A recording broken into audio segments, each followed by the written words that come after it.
को लेकर एक तरफ जहां बीजेपी 195 उम्मीदवारों की पहली सूची चुनावी मैदान में लेकर कूद चुकी है, वहीं अभी तक कांग्रेस नेता राहुल गांधी मध्य प्रदेश में भारत जोड़ो न्याय यात्रा पर हैं। कांग्रेस के लोकसभा उम्मीदवारों की लिस्ट में किन किन नेताओं का नाम होगा, इस पर सस्पेंस बरकरार है। दरअसल हाल ही में 5 राज्यों में हुए विधानसभा चुनाव में बीजेपी का डंका बजा। बीजेपी ने 5 में से 4 राज्यों में जीत हासिल की, वहीं कांग्रेस सिर्फ तेलंगाना ही जीत पाई। हालांकि इस वक्त कांग्रेस के सामने रणनीति नई है, एकदम बेहद खास है। खबर यह भी है कि कांग्रेस के कई संभावित दिग्गज उम्मीदवार चुनाव लड़ने में संकोच कर रहे हैं। कांग्रेस और उसके प्रत्याशियों का अब तक कोई अता पता नहीं। कांग्रेस के टिकटों का बहुत हद तक निर्णय करने वाला या फिर इन मामलों में दखल देने वाले राहुल गांधी फिलहाल पूरी तरह से यात्रा में डूबे हुए हैं। लोकसभा चुनाव से पहले सबसे बड़ा सवाल यह कि कांग्रेस अपनी पहली लिस्ट में किस उम्मीदवार को भारतीय जनता पार्टी या एनडीए के प्रत्याशी के सामने चुनौती देने के लिए उतारेगी। क्या कांग्रेस इस बार लोकसभा में मोदी की गारंटी और बीजेपी के दिग्गज उम्मीदवारों से चुनावी रण में जीत पाएगी? आज इसी मुद्दे पर हम चर्चा को आगे बढ़ाएंगे। कुछ बेहद खास मेहमान हमारे साथ जुड़ेंगे, लेकिन शुरुआत पहली बड़ी खबर के साथ कर रहे हैं, जहां पर भारत जोड़ो न्याय यात्रा का आज 51वां दिन है। जी हां, बड़ी खबर, जहां पर आज राहुल गांधी मध्य प्रदेश के शिवपुरी में यात्रा लेकर निकल रहे हैं। शिवपुरी से गुना जिले की ओर बढ़ेंगे कांग्रेस नेता राहुल गांधी। तो शिवराज सिंह चौहान हो या फिर ज्योतिरादित्य सिंधिया, 2 दिग्गज नेता भारतीय जनता पार्टी के, आज उन्हीं के गढ़ में राहुल गांधी की हुकार देखने लायक होगी। इससे पहले हमने देखा था कि किस तरह से तेजस्वी यादव, अखिलेश यादव और राहुल गांधी ने जो ज्वाइंट जनसभा की और उसमें बंपर भीड़ उमड़ी। उसके बाद कांग्रेस पार्टी या अन्य जो घटक दल हैं इंडिया गठबंधन के, वो कितने उत्साहित हैं, वो कितने आश्वान्वित हैं, और अब शिवपुरी से गुना जिले की ओर बढ़ने वाली राहुल गांधी की ये जो यात्रा है, वो कितना सुखद परिणाम नतीजों के तौर पर दे पाएगी। बहरहाल इसी पर हम चर्चा को आगे बढ़ाएंगे, लेकिन कुछ महत्वपूर्ण जानकारियां एक एक करके आपके सामने जाहिर कर रहे हैं, क्योंकि कुछ चीजें बेहद खास हैं। भारतीय जनता पार्टी ने अपनी पहली सूची जारी कर दी है और इस पहली सूची में 195 उम्मीदवारों के नाम सामने आए हैं। 50 से कम उम्र के 47 उम्मीदवारों को टिकट दिया गया है। बीजेपी की पहली लिस्ट में महिला उम्मीदवारों को भी डंका बजा। 195 में से 28 महिला उम्मीदवार चुनावी मैदान में हैं। 27 उम्मीदवार दलित हैं, 18 आदिवासी हैं और इस बार 97 ओबीसी उम्मीदवारों को भी चुनाव में अपनी किस्मत आजमाने का मौका मिला है। तो कुल मिलाकर सियासी रणनीति, जातीय समीकरण साधते हुए भारतीय जनता पार्टी ने तमाम भिन्न भिन्न राज्यों से अपने पहले 195 उम्मीदवारों की पहली सूची जारी कर दी है, जिसको देखकर एक चीज तो स्पष्ट है कि इंडिया गठबंधन भले ही खुश नजर आ रहा है, भीड़ जुट रही है भारत जोड़ो न्याय यात्रा से लेकर जगह जगह जनसभा में, लेकिन चुनौती इस बात की भी है कि दोनों ही गठबंधनों में जो भीड़ इकट्ठी हुई है वो वोटों में कितना तब्दील होगी। इसी पर हम चर्चा को आगे बढ़ाने जा रहे हैं। कुछ बेहद खास मेहमान भी हमारे साथ जुड़ रहे हैं। पवन गोयल भारतीय जनता पार्टी से अपना पक्ष रखेंगे। हमारे साथ कांग्रेस पार्टी से रतन तिवारी भी जुड़ रहे हैं और साथ ही साथ पॉलिटिकल एक्सपर्ट संदीप चौधरी भी हमारे साथ जुड़ रहे हैं, जिनसे हम चर्चा को आगे बढ़ाएंगे। शुरुआत कांग्रेस पार्टी की तरफ से रतन तिवारी जी से कर रहा हूं। रतन जी, कांग्रेस पार्टी की भारत जोड़ो न्याय यात्रा चल रही है। बीते दिन भी हमने देखा, बीते 24 घंटों के दौरान राहुल गांधी, तेजस्वी यादव, अखिलेश यादव, तमाम लोग एक मंच पर नजर आए, जमकर भीड़ भी उमड़ी और आज मध्य प्रदेश में उस गढ़ को चुनौती दी जा रही है जहां पर बीजेपी का महत्वपूर्ण गढ़ है, क्योंकि एक समय आपके खेवनहार रहे ज्योतिरादित्य सिंधिया अब भारतीय जनता पार्टी के साथ है और दूसरी तरफ पिछले 3 टर्म के मुख्यमंत्री रहे शिवराज सिंह चौहान भी चुनावी मैदान में हैं। किस तरह से आश्वस्त करेंगे, क्योंकि सबसे सीधा सवाल है कि समय कम बचा है और एक भी उम्मीदवार का पता नहीं कि चुनाव में कौन चुनौती लेता हुआ नजर आएगा। देखिए कुणाल गोस्वामी जी, आपको नमस्ते और सारे दोनों मित्रों को मेरा नमस्कार। देखिए, भारतीय जनता पार्टी ने अपने जो प्रत्याशी घोषित किए, उन प्रत्याशियों में जो भागम भाग देखने को मिली, आपने देखा आसनसोल से पवन सिंह को प्रत्याशी बनाया और प्रत्याशी बनने के 24 घंटे के बाद उन्होंने एक ट्वीट करके बता दिया कि मैं चुनाव नहीं लड़ूंगा। और भारतीय जनता पार्टी के जो वरिष्ठ नेता हैं उनका टिकट काट दिया गया, कुछ लोग तो संन्यास लेने का घोषणा कर दिए। तो भारतीय जनता पार्टी में निराशा, बौखलाहट सामने स्पष्ट नजर आती। रही बात कांग्रेस पार्टी की, इंडिया गठबंधन की, तो आपने बिहार में कल देखा होगा स्वामी जी, बिहार में जो जन सैलाब उमड़ा था वो सीधा संकेत दे रहा था आने वाले 2024 के इस लोकसभा चुनाव में भारतीय जनता पार्टी साफ होती नजर आ रही। आप देखिए ना, आज प्रधानमंत्री सिर्फ अपनी बात बताते हुए नजर आ रहे हैं कि लोग हमें गाली दे रहे हैं, 370 की बात कर रहे हैं, राम मंदिर का जिक्र कर रहे हैं, लेकिन यह नहीं बता रहे हैं किसानों की आय दुगनी कब होगी, युवाओं को हर वर्ष 2 करोड़ रोजगार कब दिया जाएगा, 15-15 लाख रुपए कब मिलेंगे, और जो विदेशों से काला धन आने वाला था वो काला धन कब आएगा। तमाम ऐसी मुद्दे हैं जिस तो पे ऐसा कांग्रेस सर क्यों लग पार्टी रहा है ने आपकी बातों से कि कांग्रेस की जो सुई है अभी भी 2014 पर ही अटकी पड़ी है? और मेरा सीधा स्पष्ट सवाल था, क्योंकि आप ही के दिग्गज नेता जो राजस्थान के राजनीति के जादूगर हैं अशोक, उन्होंने साफ कहा था कि भाई राजस्थान के मुख्यमंत्री ने, पूर्व मुख्यमंत्री ने, कि भाई 3 महीने पहले लोकसभा उम्मीदवारों की सूची जारी कर देनी चाहिए अशोक गहलोत जी ने। लेकिन 1 महीना रह गया है, सूची जारी नहीं हो रही है। कौन कितनी मेहनत कर पाएगा सर? आप ये कह रहे हैं कि भाई बिहार में जनसैलाब उमड़ा, लेकिन वहां से कौन लड़ेगा, कैसे लड़ेगा, क्या रणनीति होगी? आपके किसी भी प्रत्याशी को आता पता नहीं है। इतनी संकुच। कुणाल जी, यही इंडिया अलायंस की खूबी है। हम अपने अपने प्रत्याशियों का लगभग चयन कर चुके हैं, हमने उन्हें प्रचार प्रसार में लगा भी दिया है। सूची नहीं आई है वो चीज ठीक है, मैं समझता हूं, मगर सूची जारी नहीं की है। ठीक है पवन गोयल जी, रतन तिवारी जी का साफ कहना है कि जो जन सैलाब उमड़ रहा है वो वोटों में कन्वर्ट होगा।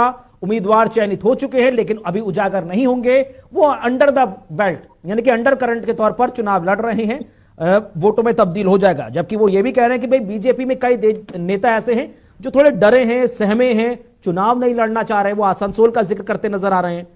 क्या कुछ है?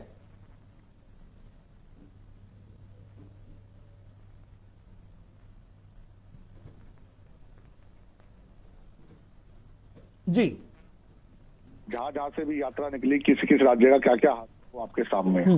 दूसरी सबसे बड़ी बात, अब बात करते हैं भीड़ की।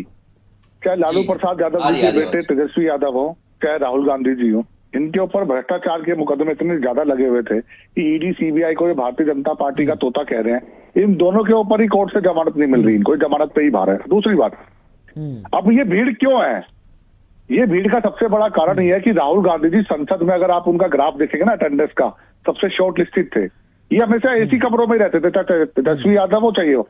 जनता ने कभी इनको देखा ही नहीं था। लेकिन भारतीय जनता पार्टी जब से 2014 से सत्ता में आई है, आप देखते होंगे कि पहले विपक्ष ये मजाक उड़ाता था अमित शाह जी झोपड़ी झोपड़ी गली गली पर्चे बांट रहे हैं। यही भारतीय जनता पार्टी की खूबी है, वो जनता के बीच में रहते हैं, एसी कमरों के बीच में नहीं रहते। जिन लोगों को टीवी में देखते ही थे, सुनते थे, अब जनता के बीच में जाना पड़ रहा है, मजबूरी है। क्योंकि इंडिया अलायंस का गठबंधन जिस तरीके से तार तार हो रहा है, कभी कोई कहीं से जा रहा है, कभी कोई कहीं से जा रहा है। भारत जोड़ो न्याय यात्रा की जगह ना कांग्रेस जोड़ो यात्रा कर दोगे तो ज्यादा बेहतर होगा। हर राज्य में हार और कांग्रेस के ठीक है, मैं इसी पे लौटूंगा। पवन रतन जी से सीधा सवाल होगा कि कांग्रेस जोड़ो यात्रा की जरूरत है या भारत जोड़ो न्याय यात्रा की? लेकिन छोटा सा ब्रेक ले रहा हूं और ब्रेक के बाद लौटेंगे तो संदीप जी से सीधा स्पष्ट सवाल होगा कि 2024 के चुनाव में एनडीए का ज्ञान वर्सेस इंडिया का पीडीए, कौन किस पर भारी पड़ता नजर आएगा? छोटा सा ब्रेक, जल्द हाजिर होंगे, चर्चा लगातार जारी है।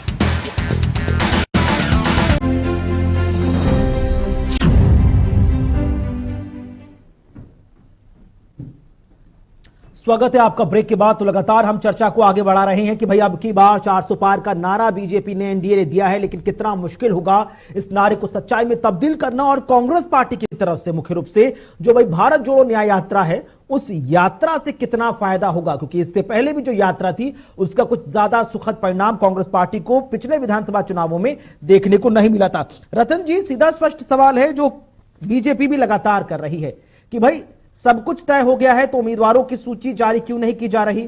क्या दिग्गज नेता चुनाव लड़ने में संकोच कर रहे हैं? क्या जो मिस कोऑर्डिनेशन मध्य प्रदेश से लेकर छत्तीसगढ़ तक, छत्तीसगढ़ से लेकर राजस्थान तक विधानसभा चुनावों में देखा, वो अभी भी बरकरार है या उस पर वर्कआउट हुआ है? क्योंकि जो मिस कोऑर्डिनेशन था उसी की वजह से कांग्रेस पार्टी को हिंदी भाषी राज्यों में, चाहे मध्य प्रदेश में कमलनाथ जी, ज्योतिरादित्य सिंधिया जी, छत्तीसगढ़ टीएस सिंहदेव और भूपेश बघेल, और राजस्थान अशोक गहलोत और सचिन पायलट का मिस कोऑर्डिनेशन देखा सर, और उसके नतीजे आपको मालूम है। वो सब चीजें सॉर्ट आउट हुई हैं या नहीं हुई हैं अभी? देखिए कुणाल जी, हमारे इंडिया अलायंस में चाहे उत्तर प्रदेश की बात की जाए, चाहे आम आदमी पार्टी से बात की जाए, चाहे महाराष्ट्र की बात की जाए, हमने लगभग हमारे अलायंस पार्टनर लोग मिलके हमने सीट शेयरिंग का फार्मूला लगभग दे दिया है। लेकिन भारतीय जनता पार्टी में 38 से 40 दल होने के बावजूद भी सीट शेयरिंग का फार्मूला सामने नहीं आ रहा है। मैं मुंबई से आता हूं। मुंबई महाराष्ट्र में अजीत पवार का खेमा पूरी तरीके से नाराज है, 9 से 10 सीट मांग रहा है। यहीं एकनाथ शिंदे जो इनके सहयोगी हैं, वो 21 से 22 सीट मांग रहे हैं, उनका भी खेमा नाराज है। तो अपने सहयोगियों को मना नहीं पा रहे हैं। मैं अपनी बात करता हूं, हमारे ऊपर आरोप लगाया भारतीय जनता पार्टी के मित्र ने कि कांग्रेस पार्टी जमीन पे काम नहीं करती। राहुल गांधी जी भारत जोड़ो यात्रा लेके निकले थे, आपने देखा हमने हिमाचल जीता, कर्नाटक जीता। आज भारत जोड़ो न्याय यात्रा की शुरुआत कहां से हुई? उस मणिपुर से हुई कुणाल जी, जिस मणिपुर में 2 महिलाओं को निर्वस्त्र करके घुमाया गया, और प्रधानमंत्री जी मणिपुर का दौरा आज तक नहीं कर पाए। वहीं पश्चिम बंगाल में जाते हैं, संदेश खाली पे गला फाड़ के चिल्लाते हैं, वहीं कुछ किलोमीटर की दूरी पर मणिपुर का जिक्र नहीं करते, मणिपुर का दौरा नहीं करते। इन्होंने ईडी सीबीआई का दुरुपयोग, ईडी सीबीआई की बात की कुणाल जी, मैंने ईडी सीबीआई का तो नाम नहीं लिया, लेकिन कोई बता देता हूं, अजीत पवार के ऊपर आरोप कौन लगाता था? 70,000 करोड़ का सिंचाई घोटाला। नारायण राणे को भ्रष्टाचारी कौन कहता था? हेमंत बिस्वा शर्मा को भ्रष्टाचारी कौन कहता? सुमेंदु अधिकारी को भ्रष्टाचारी कौन कहता? वो तो फायदे की राजनीति है ना, तो वो तो अक्सर बाजता है। जो अब वही बात है, बीजेपी से पूछा जा रहा है, बीजेपी कह रही है कि भैया जिसको श्री राम में आस्था है, जिसकी अंतरात्मा की आवाज जाग रही है। ठीक है, लौटूंगा। संदीप जी, सीधा स्पष्ट सवाल है, जो तमाम नेताओं को आपने सुन लिया, बीजेपी को सुना, कांग्रेस को भी सुना। सीधा स्पष्ट सवाल है कि भाई अब की बार 400 पार का जो एनडीए का नारा है, उसके सामने इंडिया अलायंस कितनी बड़ी चुनौती बनकर सामने आ रहा है? जबकि बड़ी बात, 195 के नाम ऐलान कर दिए गए बीजेपी की तरफ से, एनडीए की तरफ से, और कांग्रेस का नहीं पता भी, सिर्फ सीट शेयरिंग हुई है। देखिए कुणाल जी, जिस तरीके से भारतीय जनता पार्टी की तैयारी है, आपने देखा इनका जो ग्राउंड लेवल से लेकर टॉप लेवल तक किस तरीके से ये एक्टिव रहते हैं। आपको ऐसे समझ सकते हैं, जब मोदी जी को एक तरीके से भाजपा ने अपना सरदार बना दिया, हरियाणा जैसे स्टेट में सारी लोकसभा जीत जाते हैं, हिमाचल में सारी लोकसभा जीत जाते हैं, दिल्ली में सारी लोकसभा जीत जाते हैं, राजस्थान में सारी लोकसभा जीत जाते हैं, उत्तर प्रदेश में लगभग सबका सुपड़ा साफ कर देते हैं। तो इन चीजों से आप ये समझ सकते हैं कि तैयारी किस लेवल की रही होगी। और अब आप देख रहे हैं बीजेपी ने साउथ का भी मोर्चा खोल दिया है अपना।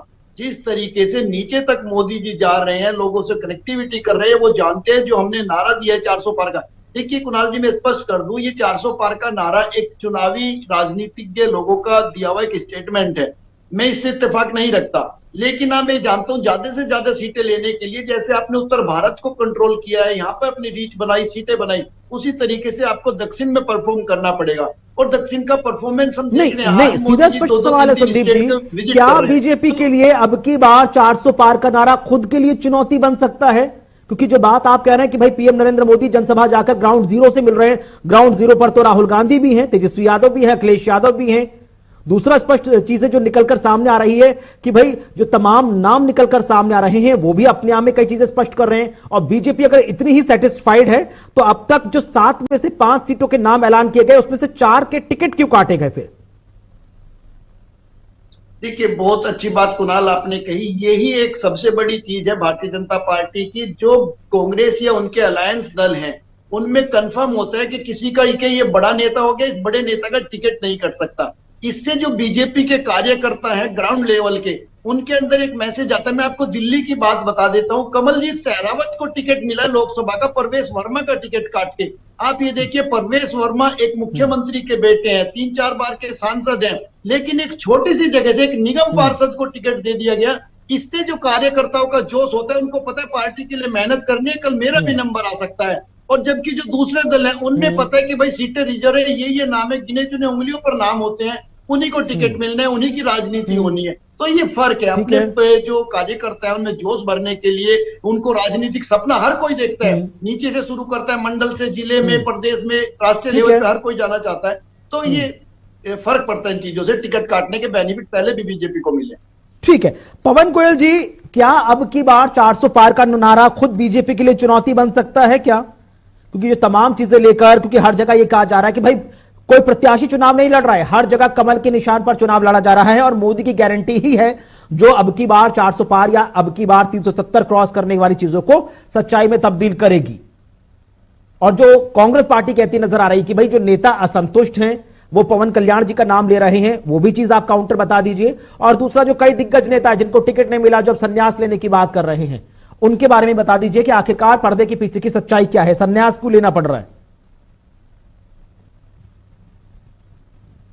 उन्होंने सवाल किया, जिन्होंने ये आंसर दिया, और गौतम गंभीर जी की आप बात कर रहे हैं। गौतम गंभीर जी को अपना क्रिकेट में कैरियर बनाना, और हर्षवर्धन जी ने बहुत साल सेवा की भारतीय जनता पार्टी के, जितनी बार 2 बार सांसद बने या पहले विधायक भी रहे वो दिल्ली से।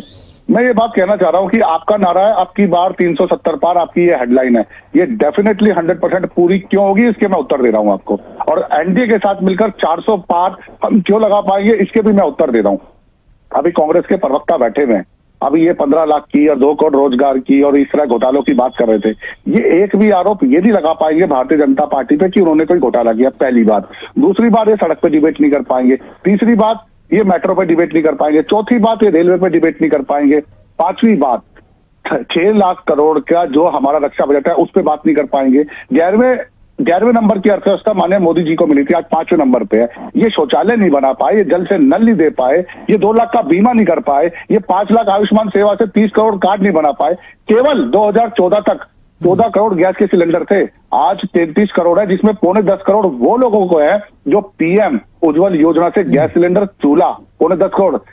तिवारी जी ध्यान से सुन लेना आप, 14 करोड़ से 33 करोड़, ये जो अभी विकास की बातें कर रहे थे ना, और 4 करोड़ लोगों को जो घर है। उसके बाद अभी मोदी जी ने 1 करोड़ घरों की और अनाउंसमेंट कर दी है, जिसके अंदर सोलर सिस्टम, गरीबों को जगह और टाइम देखकर और इंसान की काबिलियत देखकर, उसकी जरूरत को देखते हुए उनको योजनाएं मिलेगी। इनकी तरह नहीं 300 रुपए का पी चिदम्बरम जी के बेटे ने 1700 रुपए का लौकी बेच दिया, कॉमनवेल्थ का घोटाला कर दिया, कोयले का घोटाला कर दिया। अभी तो जीजा जी भी जमीन खा गए। स्टारलाइट की कंपनी 1 लाख से शुरू हुई, 7.5 करोड़ की जमीन खरीदती है और 15 करोड़ में बेच देती है। उसके बाद 1300 करोड़ का घोटाला। ठीक है, आप हंसते ही रहिए, यूं ही आप हंसते ही, बहुत सारे आरोप हो गए रतन जी। आपका काम सिर्फ आरोपी ठीक है, सीधे स्पष्ट सवाल। लेकिन रतन जी, पवन जी साहब कह रहे हैं कि पिछले 10 साल का रिकॉर्ड लेकर जाएंगे, 10 साल का रिपोर्ट कार्ड होगा, सेंटर से लेकर स्टेट तक की जो तमाम चीजें वो जनता के बीच लेकर जाएंगे। लेकिन कांग्रेस के पास क्या है जो पिछले 10 सालों से सत्ता से बाहर है, और पिछले जो विधानसभा चुनाव हुए वहां पर भी कांग्रेस पार्टी का सुपड़ा साफ हो गया। अब आपके पास क्या है? आपको तो आम जनता पहले ही नेग्लेक्ट कर चुकी है, तो अब क्या लेकर जाएंगे सर? मैं बताता हूं कुणाल जी, इन्होंने तेल बेच दिया, रेल बेच दिया, खेल बेच दिया, एयरपोर्ट अडानी को दे दिया। इन्होंने 10 सालों तक झूठ बोल रहे हैं, क्लियर चैनल पे बैठ के झूठ बोल रहे हैं, माफी मांगिए। अरे सुन तो आप माफी मांगे, झूठ बोल रहे हैं चैनल पे बैठ के। रतन जी ये बताइए, क्या कांग्रेस पार्टी के वोटर मेन्यू कार्ड में बीजेपी के नेगेटिव पॉइंट्स हैं या कांग्रेस के कोई पॉजिटिव पॉइंट्स भी हैं सर? सीधा स्पष्ट सवाल है। कांग्रेस पार्टी के वोटर मेन्यू कार्ड में बीजेपी के नेगेटिव पॉइंट्स आप बेच रहे हैं या अपने कुछ पॉजिटिव चीजें भी हैं? मैं बता रहा हूं, देखिए ये जैसा जब 50,000 से 80 करोड़ रुपया बना लेते हैं उस पर यह नहीं बोलते। देखिए कुणाल भाई, हमने 10 सालों तक नोटबंदी पे चर्चा की, जीएसटी पे चर्चा की, सदन के अंदर महंगाई की बात की, किसानों की बात की, लगातार महिलाओं के साथ हो रहे उत्पीड़न की बात की। लेकिन यही भारतीय जनता पार्टी है जो हमारे चुने हुए सांसदों को सदन से बाहर फेंक देती है, निलंबित कर देती है। राहुल गांधी जी की माइक को बंद कर दिया जाता है, उनकी सदस्यता को रद्द कर दिया जाता है। आपकी पार्टी के भी सही है ना, हिमाचल प्रदेश को जीता जागता उदाहरण है। 15 भारतीय जनता पार्टी के जो तमाम विधायक थे उनको आपने असेंबली से निष्कासित किया ना अभी, और सबने देखा हिमाचल प्रदेश में क्या हुआ। हिमाचल प्रदेश में एक राज्यसभा की सीट के लिए कांग्रेस वर्सेस बीजेपी का चुनाव था, वहां कांग्रेस वर्सेस कांग्रेस हो गई। कुणाल जी, आपने चंडीगढ़ का इलेक्शन देखा ना, किस प्रकार धांधली हुई, सुप्रीम कोर्ट को दखल देना पड़ा, राहुल गांधी जी की सदस्यता रद्द हुई, सुप्रीम कोर्ट को दखल देना पड़ा। लगातार सुप्रीम कोर्ट को दखल क्यों देना पड़ रहा है, ये सवाल है। आज किसानों पे बात क्यों नहीं हो रही है, आज महिलाओं पे बात क्यों नहीं हो रही है, युवाओं पे बात क्यों नहीं हो रही है, महंगाई पे बात क्यों नहीं हो रही है। आज जो सिलेंडर हम बोलते 2014 का जिक्र करते थे, सिलेंडर हम 300 रुपए में छोड़ के गए थे, आज 1100 में पहुंच गए। पेट्रोल हम कहां पे छोड़ के गए थे, पेट्रोल कहां पे चला गया। उस समय कच्चे दाम का जो बैरल कच्चा तेल का बैरल दाम था वो कितना ज्यादा था, फिर भी हम 60-70 रुपए में देते थे ना। आज कितना कम होने के बावजूद भी 100 रुपया क्रॉस है, ये उस पर बात नहीं कर सकते। यह सिर्फ प्रधानमंत्री को प्रचार मंत्री बना के चुनावी मैदान में उतार चुके हैं। आज इनके पास जवाब तो ले लीजिए तिवारी जी, जो गली गली तिवारी जी चैनल पे बैठकर झूठ बोल रहे हो, जवाब तो ले लो। ठीक है रतन जी, पवन जी को सुन लीजिए ना। झूठ बोल, हाँ ठीक है। देखिए अब इन्होंने अब महिलाओं के आरोपों पवन जी सीधा स्पष्ट सवाल, ठीक जी, महिलाओं के आरोपों पे बात की। जब माननीय गहलोत साहब की सरकार थी ना राजस्थान में, सचिन पायलट और गहलोत साहब 4.5 साल तक तो लड़ते ही ऑन कैमरा, उसके बाद दिखावे के लिए उन्होंने गठबंधन कर लिया आपस में। आला कमान आज तक सुधार नहीं पाया उनके रिश्तों को। दूसरी सबसे बड़ी बात, मैंने राजस्थान का जिक्र इसलिए किया, 36 राज्यों में भारत में महिलाओं के उत्पीड़न में पहले नंबर पे राजस्थान था। अब जाके उनकी कानून व्यवस्था समझ, आप चुप रहिए, आप जवाब ले लीजिए। आप डरो मत, अब जब पोल खोल रहा हूं तो डर लग रहा है तिवारी जी, जब पोल खोल रहा हूं तो डर लग रहा है तिवारी जी, पोल खोल रहा हूं तो डर लग रहा है तिवारी जी। जवाब दे रहा हूँ, उसको भी आ रहा हूँ, उत्तर प्रदेश में भी आ रहा हूँ। पहले राजस्थान का जवाब ले लीजिए, उत्तर प्रदेश। तिवारी जी डरो मत, तिवारी जी डरो मत, जवाब तो डरो मत, तिवारी जी डरो मत। देखो कैसे भाग रहे हैं गोस्वामी जी। तिवारी जी जवाब सुनने में कितनी दिक्कत हो रही है। ठीक है, अरे रुकिए, अभी जवाब सुन लीजिए, जवाब सुन लीजिए। जब वो आप बोल रहे थे वो चुप रहे, बोल रहा था मैं, अब वो जवाब दे रहे तो सुन लीजिए, तो शायद आपको कुछ बेहतर काउंटर करने के लिए मिलेगा। ये भी बोल रहे थे ना आप झूठ बोल रहे थे, मैं वो काउंटर कर रहा था, लेकिन मैं झूठ नहीं बोल रहा। आपके पहले नंबर पे था, महिलाओं के पहले नंबर पे राजस्थान। अब सुन लीजिए, इतना मत बौखलाइए, पानी पी लीजिए, गुस्सा आ जाएगा। तो आप रहे हैं, बोलने तो दे नहीं रहे और बौखला मेरा, वाह बहुत बढ़िया है। तिवारी सुन लीजिए, इतनी नाराजगी सीधे मुद्दे पर आइए, झूठ बोलिए। हाँ सुनिए, ठीक है। हाँ।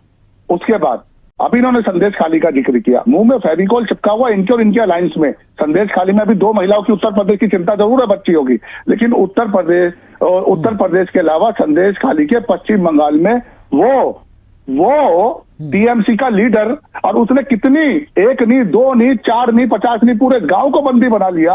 उसके बाद एक छोटा सा वो जेब कतरा और वहां का विधायक बन के बैठा हुआ है, इनके मुंह में फेविकॉल चिपका हुआ। दूसरी बात, पश्चिम बंगाल पहले नंबर पे है। अगर वहां पे कोई भी इलेक्शन आप करा लीजिए, चाहे गांव पंचायत का करा लीजिए, चाहे विधायक का करा लीजिए, चाहे सरकार का करा लीजिए, किसी भी चीज का करा लीजिए, हर बार निर्दोष लोगों की हत्या होती है, लेकिन इनके मुंह में फेविकॉल चिपकता है। एक और बात, जिस झारखंड की बात कर रहे हैं ना, ये तो नहीं कर रहे, मैं कर रहा हूं।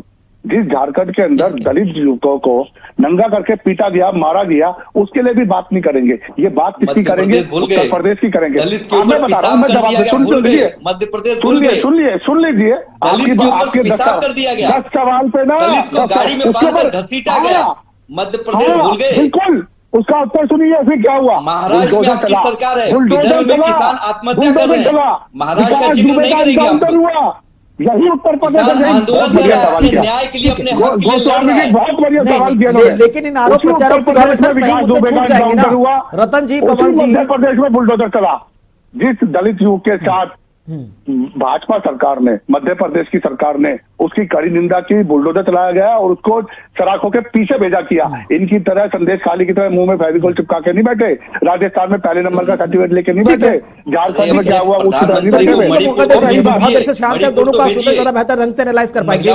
संदीप जी, कांग्रेस पार्टी से जब पूछा जाता है कि भाई पिछले आप क्या जनता के बीच लेकर जाएंगे, ऐसा क्यों निकलकर सामने आता है कि भाई वोटर का जो मेन्यू कार्ड है कांग्रेस पार्टी के लिए, उसमें अपने प्लस पॉइंट से ज्यादा बीजेपी के नेगेटिव पॉइंट्स को वो पेश करते नजर आ रहे हैं। और दूसरा स्पष्ट सवाल कि भाई जो एनडीए का नया फॉर्मूला आया है ज्ञान, यानी कि गरीब, युवा, आदिवासी और नारी, उसको क्या वो भारी पड़ पाएगा जो इंडिया का पीडीए है, यानी कि पिछड़े दलित अल्पसंख्यक? देखिए कुणाल जी, जिस तरीके की दोनों प्रवक्ता बहस कर रहे हैं, इससे कोई नतीजा निकलता नहीं है। खाली आरोप प्रत्यारोप की राजनीति से काम नहीं चलता। जनता वोट करती है डेवलपमेंट पे और तर्कों के आधार पर बातें होनी चाहिए।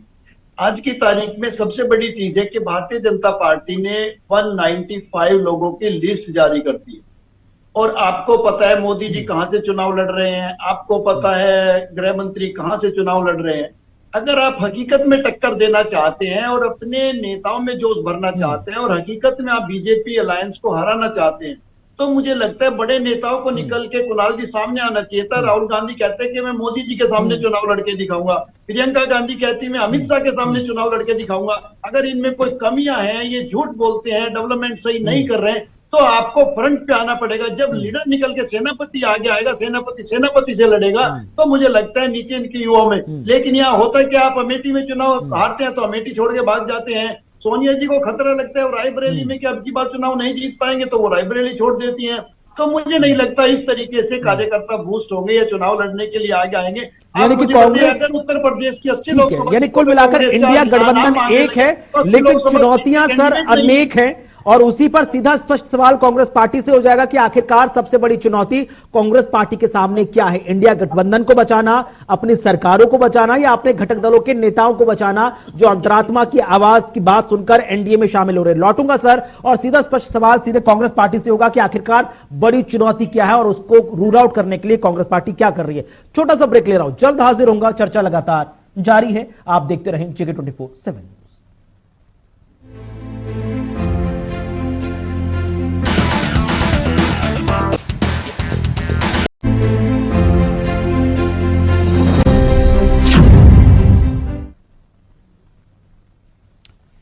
स्वागत है आपका ब्रेक के बाद।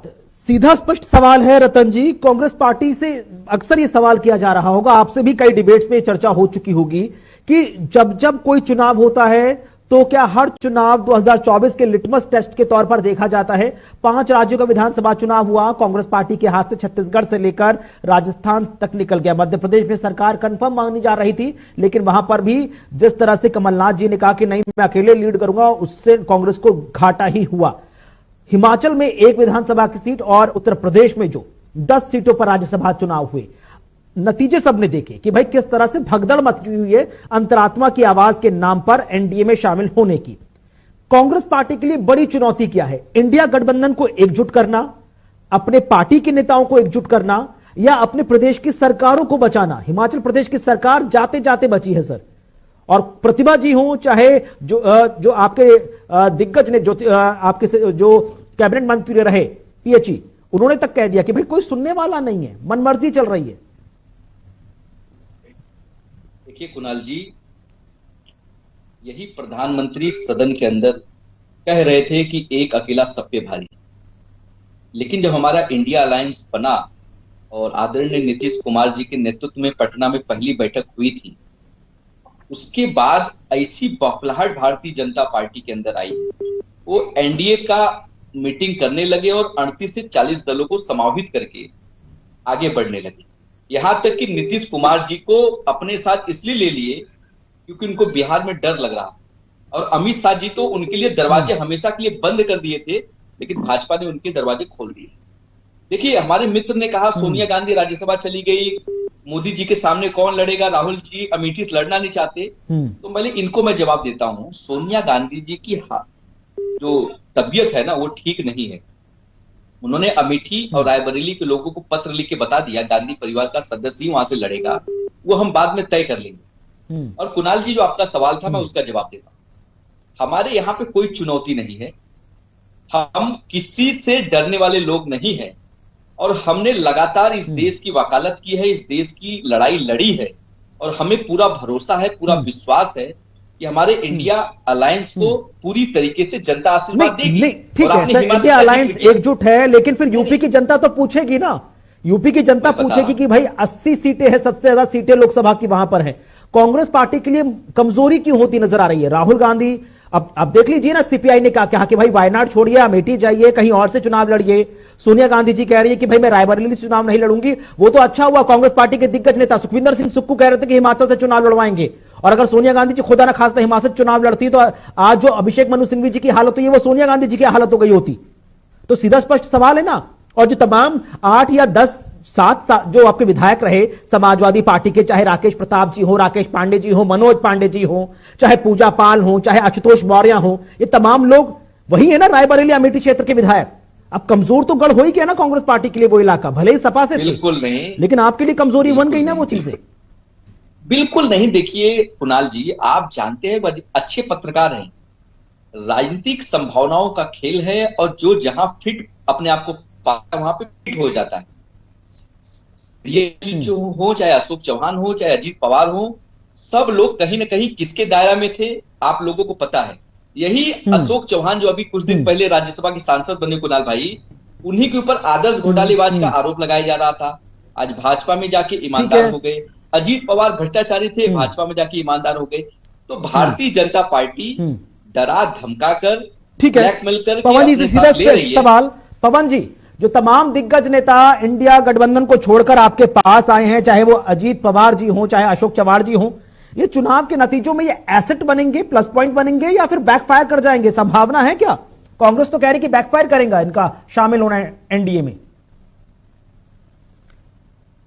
भ्रष्टाचार के साथ वो इसलिए होता है कि जिस आम आदमी पार्टी को ये भारतीय जनता पार्टी की बी टीम बताते थे, जिस एनसीपी को ये कहते थे कांग्रेस में से निकली है और इसको तो हम कभी देखेंगे भी नहीं, और जिस लालू प्रसाद यादव के लिए ये बोलते थे कि ये बिहार का नहीं पूरे भारत का चारा खा जाए, जिस पश्चिम बंगाल के लिए इनके कांग्रेस के अधीर रंजन चौधरी भी क्या बोलते थे ममता बनर्जी के लिए एक विधायक इनका नहीं है, वहां इन्होंने पिटाई खाई। जिस अखिलेश यादव जी के लिए कहते थे साइकिल ने हमें पंचर कर दिया, वहां पे इनका एक मेयर नहीं है, एक मेयर नहीं है, एक सांसद है और 2 विधायक है सबसे बड़े राज्य में। उनकी गोद में जा जाकर जो कट्टर परिवारवादी थे, जो कट्टर भ्रष्टाचारी थे, जो कट्टर भाजपा की बी टीम थे, आज उनकी गोदों में जा जाके बैठ गए। दूसरी सबसे बड़ी बात, इन्होंने अजीत पवार जी का नाम लिया। परिवारवाद का जीता जागता उदाहरण आपने दिल्ली में पेश कर दिया। सुषमा स्वराज की बेटी को टिकट देके आपने उदाहरण पेश किया। क्या किसी में हिम्मत है? दूंगा तो आप बोल नहीं पाएंगे। क्या किसी में हिम्मत है? आप नहीं बोल सकते। परिवारवाद पे ही बात कर दूंगा, परिवारवाद पे ही बात करूंगा। क्या किसी में हिम्मत है लिस्ट पड़ी है परिवारवाद की, और मुझसे अच्छा गांधी परिवार चौधरी साहब बता सकते हैं। लेकिन रतन जी, भागवत तिवारी जी, बीजेपी पर परिवारवाद का आरोप लगाने से पहले आपने जो सबसे पहले उदाहरण दिया था बिहार में जनसभा का, उसी के मंच पर देख लीजिए ना, अखिलेश यादव जी, तेजस्वी यादव जी, राहुल गांधी जी, परिवारवाद के तो जीते जागते उदाहरण। बीजेपी तो कहती है कि भाई राजकुमारों को मोर्चा दे दिया है। बताइए ना, अमित शाह का लड़का बीसीसीआई सचिव कैसे बन गया? क्या कांग्रेस पार्टी या इंडिया गठबंधन का कोई भी ऐसा घटक दल है जिसने ग्राउंड जीरो के कार्यकर्ता को इस बार टिकट देने की ठानी है कि भाई सबसे ज्यादा काम किया है? तिवारी जी, मेरा बड़प्पन है, मैं बोलने दे रहा हूँ। आपसे ज्यादा क्षमता है बोलने की, अगर आप बोलते तो बोलने ना देता। आपसे ज्यादा क्षमता है, आप बीच में बोल के डिबेट खराब कर रहे हैं, गलत बात है। मोदी जी को कहिए ना, पता है कांग्रेस की गुलामी अच्छी करते हो, मोदी जी से पूछिए। कोई पनौती है, ठीक है, सबको पता है कोई पनौती है, इसलिए सारे पनौती नाम दिया है मोदी जी को। आप सुन लीजिए तिवारी जी, चाटुकारिता मत कीजिए चैनल पे बैठ के। गुलामी बढ़िया करते हो कांग्रेस की। ठीक है, चुपचाप चमचागिरी करिए। ठीक है, क्या कर रहे हो? पवन जी अपनी बात पे आई प्लीज। मैं कह रहा हूं मुद्दे पे आइए। जब भी भारतीय जनता पार्टी के प्रधानमंत्री या उनके कार्यकर्ता इन भ्रष्टाचारियों पे, जिनको ये भ्रष्टाचारी कह रहे हैं कि भाजपा की वॉशिंग मशीन में आ गए, जब इन पे आरोप लगाते थे ना एनसीपी के अंदर जब वो थे, पहली बात तो अजीत पवार जी एनसीपी के कल थे और आज भी एनसीपी के हैं, भाजपा के सहयोगी दल है। लेकिन जब भाजपा के प्रधानमंत्री उन पे आरोप लगाते थे तो क्या बोलते थे? कट्टर ईमानदार है, कट्टर ईमानदार है। और आज जब भाजपा के सहयोगी दल बन गए तो बेईमान हो गए। इसका मतलब मान लिया कि वॉशिंग मशीन इनकी थी, जब तक इनके पास थे तो कट्टर ईमानदार थे। आज यहाँ आ गए, खास होगा कि आरोप प्रत्यारोप के इस दौर में जनता है वो किसको जनार्दन बनाती नजर आएगी कि अब की बार 400 पार के नारे के साथ जहां भारतीय जनता पार्टी के चुनावी मैदान है वो अपने नारे को सक्सेसफुल करता नजर आएगा या इंडिया गठबंधन कुछ करिश्मा कर जाएगा? बहुत बहुत शुक्रिया आप तीनों खास मेहमानों का हमारे साथ चर्चा में शामिल होने के लिए। समय इतनी ही इजाजत दे रहा था, नहीं तो चर्चा को आगे बढ़ाते। बहुत बहुत शुक्रिया।